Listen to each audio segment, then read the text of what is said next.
कथा आहे. मंदिर म्हणजे माणूस बनण्याची जागा आहे. कथा प्रवचन म्हणजे माणूस बनण्याची जागा आहे. या पंडालमध्ये या मंडपमध्ये येऊन बसल्यानंतर माणसाला माणूस बनता येतं. बघा, सगळ्या महिलांना माहिती आहे की आज जगामध्ये असे काही यंत्र सामुग्री मशनी विज्ञान युगामध्ये आलेले आहेत. कांदा लसूण मिरची टाकली गुरकून असं ते मिक्सर फिरवलं की मसाला तयार होतो का नाही?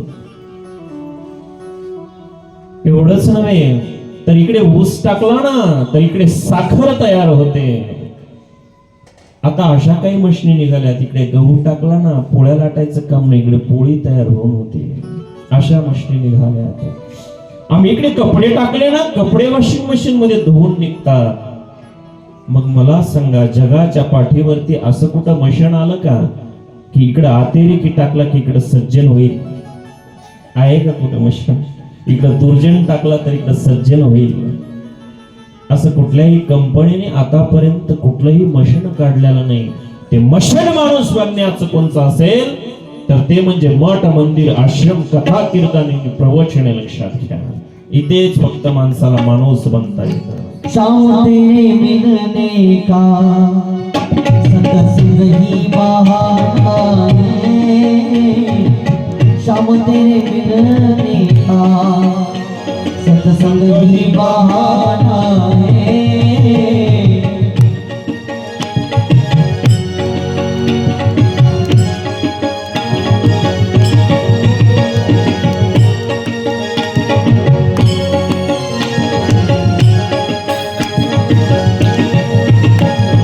दुनिया वाले क्या जाने मेरा रिश्ता पुराना है.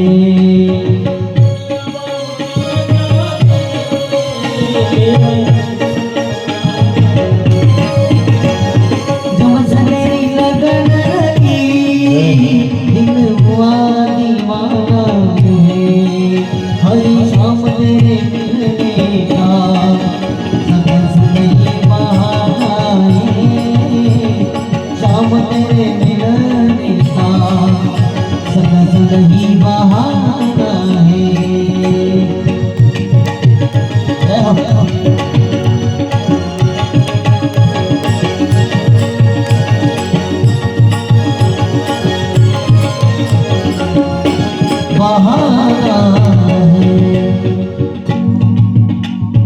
त्या भगवंताकडे जर जायचं असेल, त्या देवाला जर भेटायचं असेल तर सत्संगाची गरज आहे, कथा प्रवचनाची गरज आहे, मठ मंदिर आश्रमांची गरज आहे. जर मठ मंदिर आश्रम जर नसतील ना तर भारतामध्ये सुद्धा आतेरेकी जन्माला आल्याशिवाय राहणार नाही. लक्षात घ्या, जे मालेगाव सारखे प्रकरण घडत असतील, कोपर्डी सारखे प्रकरण घडत असतील तर त्यासाठी तुमच्या मुलांना कथेची, संस्काराची, आश्रमाची आणि मंदिरांची गरज आहे. मला एक जणांनी प्रश्न केला कथा करत असताना, बाबा दरवर्षी आम्ही पाहतो तेच रामायण आहे, तीच भागवत कथा आहे, तीच टोपली ती, तोच माखन चोर, तोच कृष्ण येतो, लाखो रुपये सप्त्यामध्ये खर्च होतात, मग हे कथा कीर्तन वर्धापन दिन करण्याची गरज काय? तोच तर आश्रम आहे, तेच बाबा येतात, तेच सांगतात. प्रश्न बरोबर आहे त्याचा. कारण हजारो वर्ष झालं द्वापार युगापासून तोच कृष्ण आणि त्याच कृष्ण भगवंताची भगवत गीता आहे. त्या गीतेमध्ये बदल नाही. पहा, तेच श्लोक येतात. त्रेतायुगापासून तेच रामायण आहे, त्या रामायणाच्या श्लोकामध्ये बदल नाही. 800 वर्ष झालं सर्वज्ञ श्री चक्रधर महाराजांचं लीळाचरित्र नावाचा ग्रंथ आहे, तेच सूत्र येतं, सूत्रामध्ये बदल नाही. तीच ज्ञानेश्वरी ओवीमध्ये बदल नाही. तोच गाथा आहे, अभंगामध्ये बदल नाही. तेच तर अभंग कीर्तन चालतात. मग मी त्याला सांगितलं, राजा तोच देव आहे, त्या देवामध्ये बदल होत नाही. त्याच देवाचं शास्त्र आहे, त्या शास्त्रामध्ये बदल होत नाही. बदल होतो तो माणूस नावाच्या प्राण्यामध्ये. म्हणून कथा आणि कीर्तन प्रवचनाची गरज लक्षात घ्या. त्या देवाचं चरित्र ऐकल्यानंतर, त्या मंदिरामध्ये गेल्यानंतर, ज्या देवाने चराचराची निर्मिती केली, मळकर्म संग्रहाचा मुळासकट जो नाश करणारा आहे, मायेच्या पलीकडे असणारा, मायेला चेतवणारा, जीवाचा जीवन असणारा आणि छग निर्माण करणारा तो एक लक्षात घ्या. त्या देवाला जेवणाची काय गरज हो? मंदिरामध्ये जाऊन खाऊ खातो का तो? नाही ना. ज्याने पंचतत्व निर्माण केलेले आहेत, पाणी, अनल, अग्नी वगैरे जे काही असेल पंचमहाभूत, त्याला आंघोळ घालण्याची काय गरज नाही. पण त्या मंदिरामध्ये गेल्यानंतर त्या भगवंताला आंघोळ घातली ना, तर आपली आंघोळ होत असते. त्या भगवंताला उपाय दाखवल्यानंतर, भोग लावल्यानंतर आपण तृप्त होत असतो. लक्षात घ्या. म्हणून मंदिर म्हणजे स्वच्छ होण्याची जागा आहे, कथा म्हणजे स्वच्छ होण्याची जागा आहे. लक्षात घ्या. इंद्रियांच्या विषाणी विषारी झालेले जे आमचं हृदय ना, हे अंतःकरण आहे ना, हे स्वच्छ करण्याची जागा कोणची असेल तर ते कथा मंडप असेल, आश्रम असेल, मंदिर असेल. रजस्तमाने कठीण झालेलं अंतःकरण आहे, अविवेक विचाराची जी काळीमा आलेली आहे ना हृदयाला, ते साफ करण्याची जागा म्हणजे ती कथा आहे, ते प्रवचन आहे, ते सत्संग आहे, ते मंदिर आहे. इथे स्वच्छ होता येतं. पहा, मला सांगा, घाण जाग्यावर पाहुणा तर येतो का? सांगा बरं. नाही येत ना. जावायचं असेल तर चांगलं बेडशीट टाका वाटतं का नाही तुम्हाला? चांगला गालीचा टाका वाटतो. मग जिथे घाण जाग्यावर पाहुणा सुद्धा येत नाही, मग त्या घाण हृदयामध्ये भगवंत कसा येईल? लक्षात घ्या. म्हणून स्वामींच्या चरित्रामध्ये जर डोकावून पाहिलं ना, तर स्वामी सांगतात, रजस्तमे निर्सुनी सत्व स्थिता धर्म्याधिका. पहिलं स्वच्छ हो, सत्वस्थ हो, त्यावेळेस तो भगवंत आठवतो, तो येतो. आणि माऊलींच्या ज्ञानेश्वरीमध्ये जर डोकावून पाहिलं ना, माऊली म्हणतात, मी अविवेकाची काजळी फेडून विवेक दीप उजळी, तै योग्या पाहे दिवळी निरंतर. अविवेक विचाराने आमच्या हृदयामध्ये काळीमा आलेला, घाण साठलेली, ते स्वच्छ करावं लागतं आणि मग प्रकाश बाहेर पडतो. तो खरा दिवा लावणं आहे, ती खरी दिवाळी. लक्षात घ्या. आणि गाथ्यामध्ये जर पाहिलं ना, तुकोबांचं छान प्रमाण आहे. लक्षात घ्या. जय हो.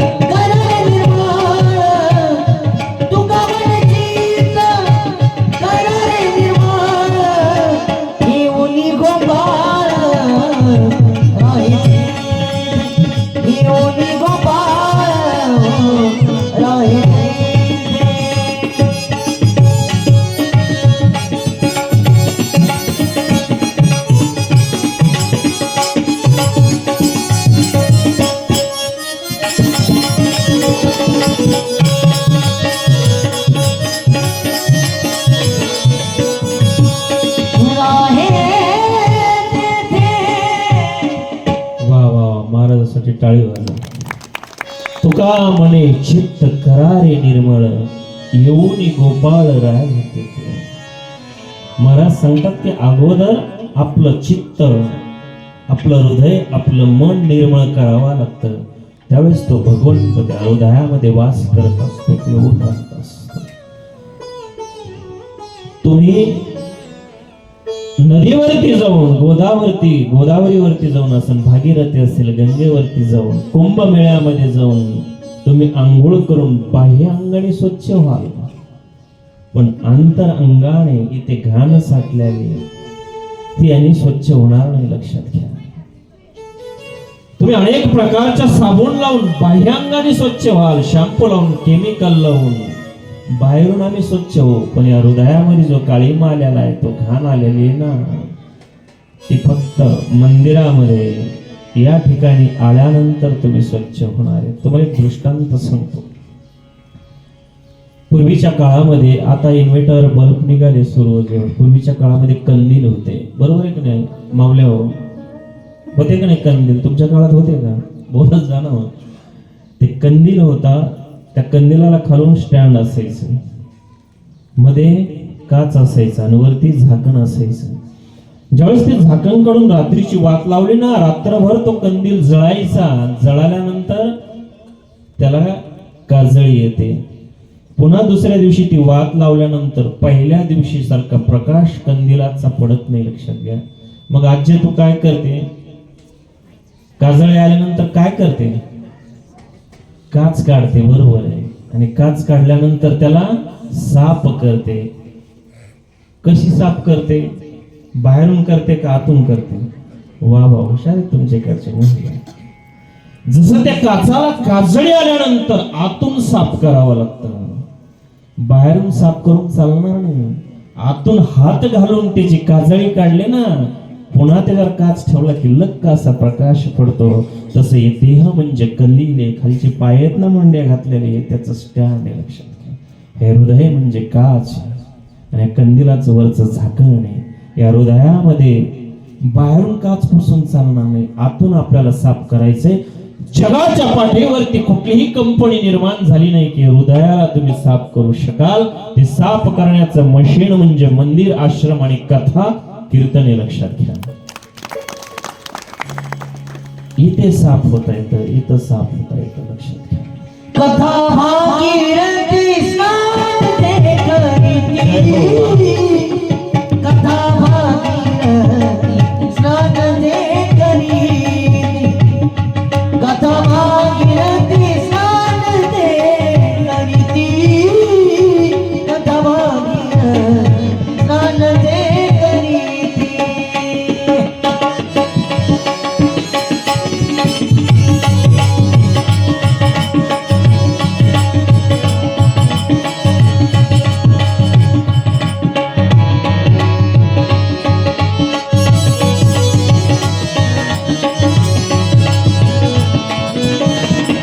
ऐका ऐका, कथा भागीरथी स्नान जे करीते.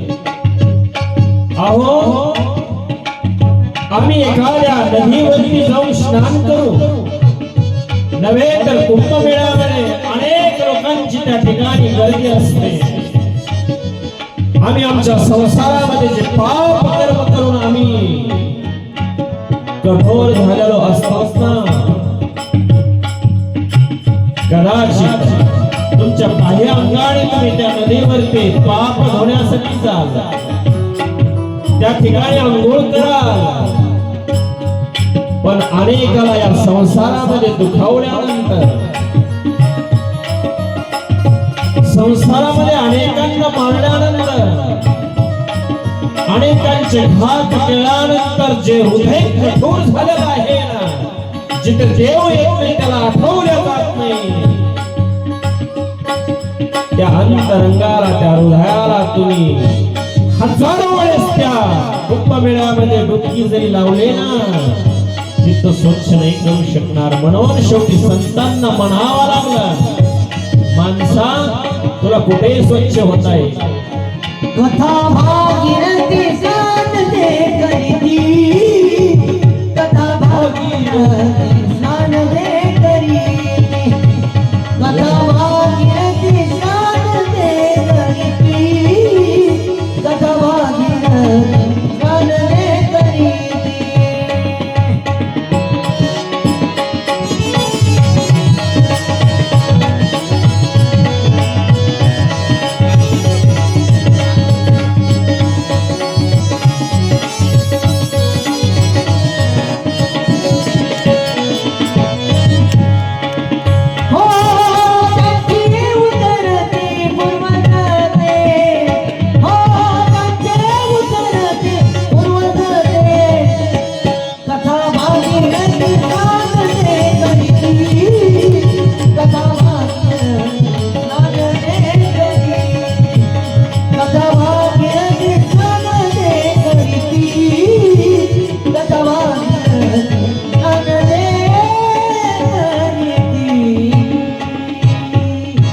भागीरथी स्नान जे करीती त्यांचे उद्धरती पूर्वज.